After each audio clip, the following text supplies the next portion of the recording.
There is never a break. It just keeps going and going and going in the National Football League. You don't even get a chance to let the confetti completely fall before it's time to start looking for your new players. And the man in charge of the Kansas City Chiefs. Now, you know what's amazing to me, Coach? 24 straight years without a break. Here he is, Andy Reid. What was it, 14 with the Eagles and 10 with the Chiefs? Is my math right? It rarely is. Yeah, no, you got it. Yeah, good years, too. I enjoyed my time in Philadelphia, great city.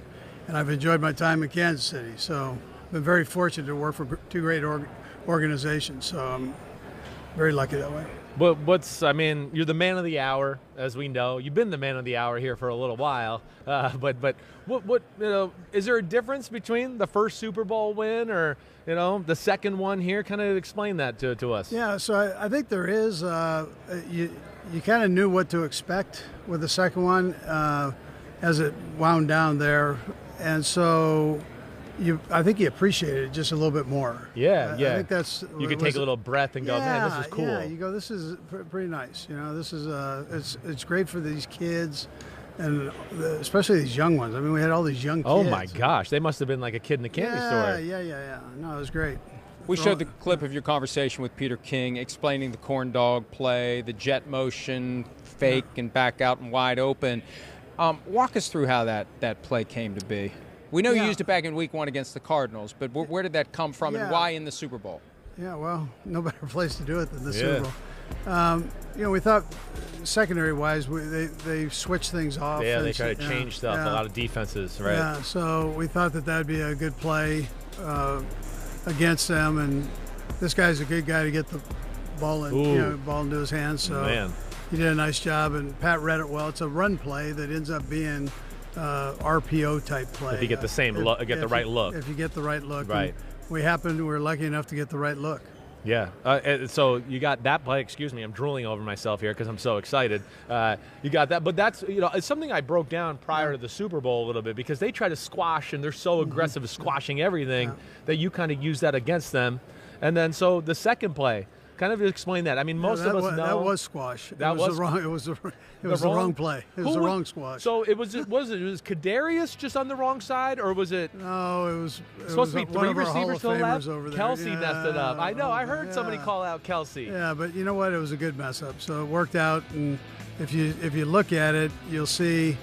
Let's see it one more time, guys. You'll see Kadarius.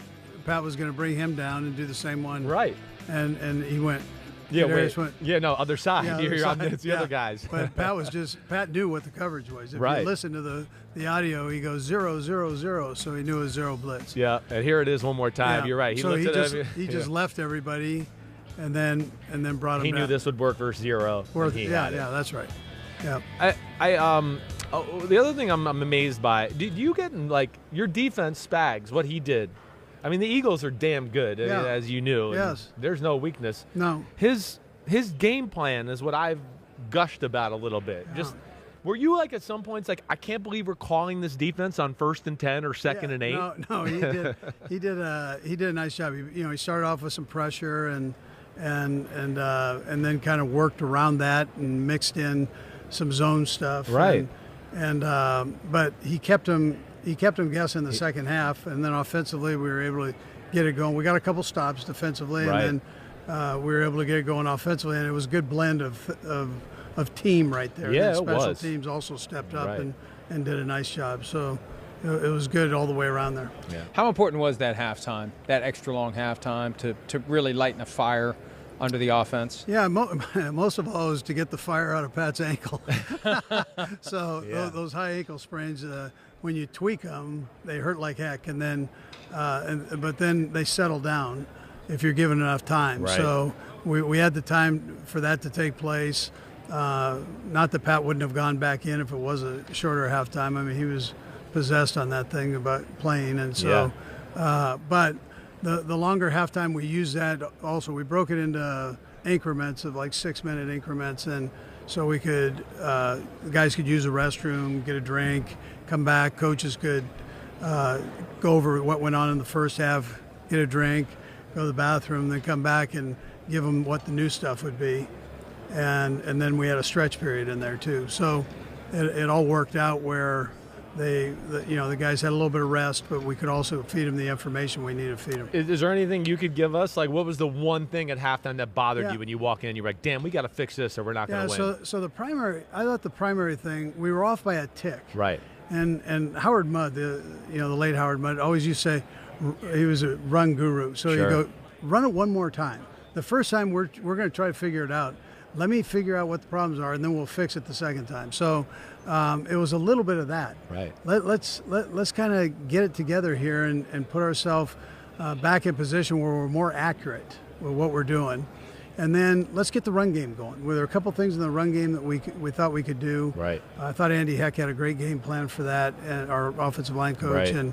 And so we were able to get the run game going. Our guys ran tremendously hard, and then it allowed Pat some quicker throws, ball out of his hand. That defensive front of theirs is dynamite. Yeah, insane. So, just get the ball out fast, and then we'll build up. Let's get that taken care of, then we'll build up from there. Yeah. Eagles receiver A.J. Brown said at some point after the game that when the Eagles didn't go for it on 4th and 6 from your 15. And they kicked the field goal. Kicked the field goal and went up 6. That was when he knew, uh-oh. Did you have the mirror image of that, thinking, okay, wait, we're only down 6 points in this game and our offense is awake. This is our chance to go take it? Yeah, I probably didn't think exactly that, Mike, but I felt like we started off with good momentum and kind of started generating that. I thought if there's such thing as a mojo, I thought the mojo was on your favorite. side. Yeah, I felt that coming out, even coming out at halftime. 10 points is.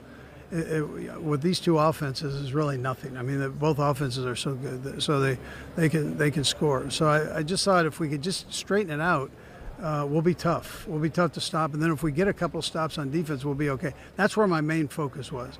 And then when Pat took off running, a couple of times there, I thought, you know what, we're going to be okay, because that's a part of his game, right. And it's pressure on the defense. Yeah. So we needed the stops. I was really more focused. We need a couple stops, and in those type of games where it's back and forth, you got to get a couple. Got the stops. Field goals and the stops, and that's 3 and out. Yeah, right, exactly. And that was a long drive too. I mean, that was a 17-play long drive I to only believe, have it where they end in kicked 3 points. Yeah, the guy's the damnedest thing I've ever seen. Yeah, he's the pretty damnedest. good. Did he show you a new aspect of him? Just I don't think people always go, oh, the most talented guy. They're usually not that tough or gritty, right? Yeah, right. Was there anything in him? Did he show you something? And what did he do that's kind of surprised you through this whole thing? He showed his gruntness, right? Yeah, right. So he's gritty. He reached down in there and really sucked it up. It's not even that he sucked. It's that he's mentally strong enough to block it out. Blank that out and say, you know what, I'm okay. It's a great tribute to positive thinking. Yeah. Oh, he was ready to fight somebody during the Jaguars game. Yeah, no, he was ready to fight you. I'm not going in. I'm not going in. No. He did not want to get the X-ray. And then I saw the replay of him running. This was after the game. I see that he runs up to the X-ray machine to get an X-ray. I'm going, this guy, he's out of his mind. He's a psycho. Yeah. So, but he was in the right frame of mind, and I think there's a lot to be said for that. Right. I saw LeBron twisted his ankle the other night. Yes, right. And he went that same mode, just kind of like. And Pat happened to be in the audience, and I'm going, well, there you go. I mean, both guys up here, very strong. So. All right, I got one more good one on you, Mahomes. I'm going to put you on the spot here, but it's a good spot. All right. We gush. We do your pregame show, for the Jaguars game, and we did a 10-play Mahomes. Oh my gosh! And this all happened in 1 year. What's the greatest Mahomes play on the field?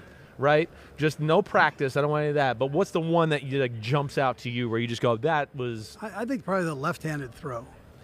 I mean, it's one thing to do it and mess around with it in practice. It's another thing, and make it a legitimate throw. I mean, that's with the game on the line. Yeah. That, and being as young as he was when he did that. Was that year 1 or year 2 that he did that? I think it was year 1, when he was a starter. First-year starter, right? It was, right. His second year. And so for him to do that in a real game, a big game, AFC West game. Yeah, right. I went, oh, now that's something. We'll put that one in the file. Yeah, put that in the file. Right. Yeah. Can he actually get better at this point, and if so, how? Yeah, I think quarterbacks are like farmers. The work's never done, so they can always get better. And I guess you reach a point age-wise where things might go the other way. But I think, yes, I think he can. And he works so hard at his game. I mean, he's already started. He's back in grinding with the lifting part of it, and made big improvements from last year to even this year. Yeah, and I think that just continues. You know, I think for the next few years you're going to see that. Oh, I know. He's unreal. Last thing, and I just want to dive back into this: the field. Yeah. When did you realize, like, oh shit? Yeah. All right. Sorry, London. Sorry, London. This field is like a problem. How early in the process? I thought you were talking about fish and chips. Right, we're live on Sky Sports. No, I love London. They have the best fish and chips I think I've ever had. My gosh, it's unbelievable. Tell me the question again.